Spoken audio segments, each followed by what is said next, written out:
కుమారుడు చేసిన తప్పుకి బండి సంజయ్ కూడా మాట్లాడడం జరిగింది.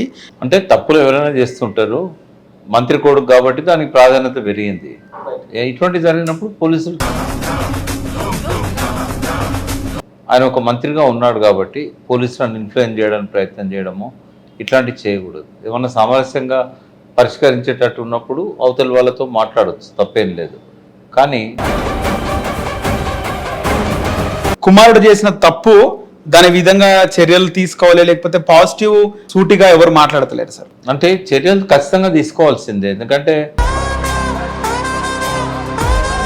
బండి సంజయ్ అంటే మోదీ పర్యటన సందర్భంగా ఈ విధంగా ఇబ్బంది పెట్టే ప్రయత్నం యాదృచ్ఛికంగా జరిగింది అనుకుంటున్నా.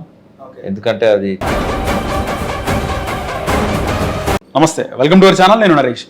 రాష్ట్ర వ్యాప్తంగా కేంద్ర మంత్రి బండి సంజయ్ కుమారుడు బండి భగీరథ్ ఇష్యూ నడుస్తుంది.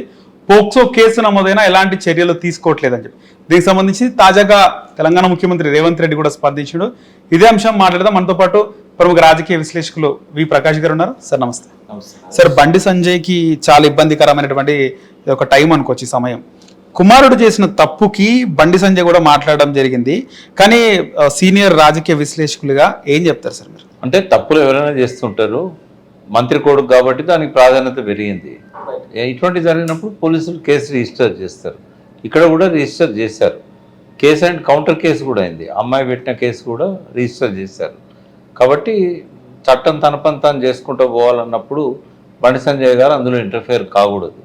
ఇప్పుడు తప్పు చేసిన కొడుకైనా కూడా ఆయన ఒక మంత్రిగా ఉన్నాడు కాబట్టి పోలీసులను ఇన్ఫ్లుయెన్స్ చేయడానికి ప్రయత్నం చేయడము ఇట్లాంటివి చేయకూడదు. ఏమన్నా సామరస్యంగా పరిష్కరించేటట్టు ఉన్నప్పుడు అవతల వాళ్ళతో మాట్లాడవచ్చు, తప్పేం లేదు. కానీ ఒక మంత్రిగా ఉండి ఆయన పోలీస్ వ్యవస్థను కానీ దేన్ని కానీ ఇన్ఫ్లుయెన్స్ చేయకూడదు. చేస్తున్నాడని నేనైతే అనను. కానీ ఇప్పటివరకు అయితే కేసు రిజిస్టర్ చేశారు. ఒకవేళ ఇన్ఫ్లుయెన్స్ చేస్తే కేసు రిజిస్టర్ కాకపోయేది.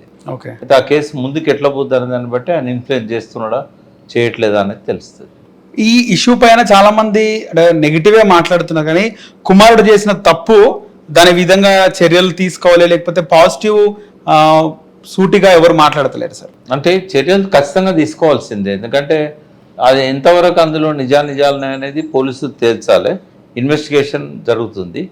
ఇన్వెస్టిగేషన్ జరిగినప్పుడు అమ్మాయి చెప్పిన ఆరోపణలు నిజముందా, లేకుంటే ఈయన పెట్టిన కేసులో నిజముందా, వాళ్ళు బ్లాక్మెయిల్ చేస్తున్నారు, 5 కోట్లు అడిగారు, అది ఇవన్నీ కూడా పోలీస్ ఇన్వెస్టిగేషన్లో తేలాల్సిన అంశాలు. ఇప్పుడు మనం దాని మీద ఏం మాట్లాడినా కూడా అది కరెక్ట్ కాదు. ఓకే, బండి సంజయ్ అంటే మోదీ పర్యటన సందర్భంగా ఈ విధంగా ఇబ్బంది పెట్టే ప్రయత్నం యాదృచ్ఛికంగా జరిగింది అనుకుంటున్నా. ఎందుకంటే అది చాలా రోజుల నుంచి నడుస్తున్నది కాబట్టి అది అనుకోకుండా ఆ టైం మోడీ వచ్చారు. అంతేగాని ఇది మోడీని దృష్టిలో పెట్టుకొని బండి సంజయ్ని బ్లేమ్ చేయడానికి చేస్తున్నారని అయితే అనుకోవట్లేదు.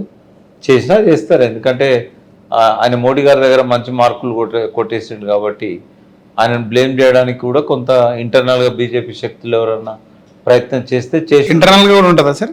ఉంటాయి కదా, ప్రతి పార్టీలో గ్రూప్స్ ఉంటాయి కదా. అంటే ఈ జాతీయ పార్టీలలో ఎక్కువ ఉంటాయి, ప్రాంతీయ పార్టీలలో గ్రూప్స్ ఉండవు. ఒకవేళ ఉన్నా కూడా బయటికి పంపిస్తారు. జాతీయ పార్టీలలో కొంత అట్లాంటి కుట్రలు అయితే జరుగుతాయి. మనం చూస్తుంటాం, నాయకుల కుమారులు వారసులు ఈ విధంగా తప్పులు చేస్తూనే ఉంటారు, చాలా వరకు చూస్తుంటాము. ఇది బండి సంజయ్కి ఎంతవరకు డ్యామేజ్ అయ్యిందంటారు ఇష్యూ? అంటే చాలా కుటుంబాల్లో తప్పులు జరుగుతూ ఉంటాయి. నాయకుల పిల్లలై వాళ్ళు సెలబ్రిటీస్ కాబట్టి బయటకు వస్తే మిగతా వాళ్ళే రావు. ఎన్ని కేసులు రిజిస్టర్ అవుతారు బయట, పోక్సో కేసులు కానీ ఇతరత్ర కానీ. బండి సంజయ్కి రాజకీయంగా దాన్ని ఆపాదించడం అయితే కరెక్ట్ కాదు. ఏ పార్టీ ఆపాదించినా కూడా తప్పే.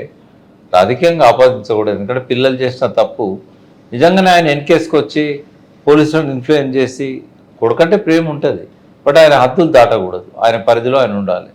ఆయన తనకున్న పలుకుబడిని ఈ పిల్లోడిని సేవ్ చేయడానికి, విచారణను పక్కదోవ పట్టడానికి వాడకూడదు.